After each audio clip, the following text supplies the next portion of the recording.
Hi guys, welcome back to నిక్సా రూస్ creation. నేను రామనవమికి మనం అందరం కూడా పానకం తయారు చేసుకుంటాం కదా, అది ఎలా తయారు చేసుకోవాలో మీ అందరికీ చూపిస్తున్నాను అనమాట.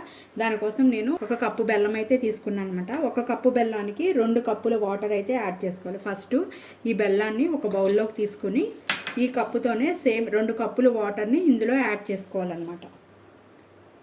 2 కప్స్ వాటర్ని ఇందులోనే యాడ్ చేసుకోవాలి.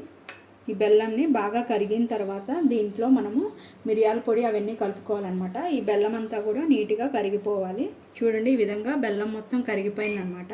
ఇప్పుడు ఇందులోకి మిరియాల పొడి కొంచెం ఇళ్ళల్లా కొట్టి వేస్తే కనుక మిరియాల పొడి అందరూ ఊసేస్తారు, పిల్లలు అందరూ కూడా. సో అలా ఉండకుండా ఉండాలంటే మిరియాల పొడిని ఈ విధంగా మెత్తగా పౌడర్ అయితే చేసుకోవాలన్నమాట. ఈ క్వాంటిటీకి నేను ఒక చిన్న స్పూన్తో 1 స్పూను మిరియాల పొడి అయితే వేసుకుంటున్నాను. ఒక 1/2 స్పూను యాలకుల పొడి వేసుకొని ఇది బాగా కలుపుకొని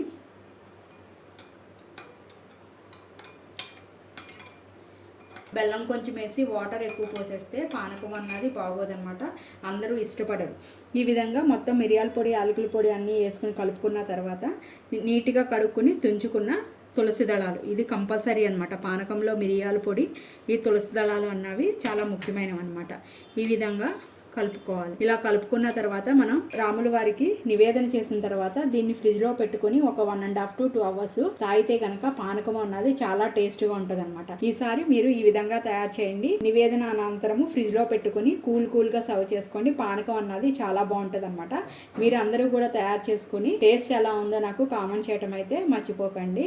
అందరికీ శ్రీరామనవమి శుభాకాంక్షలు. Thank you guys.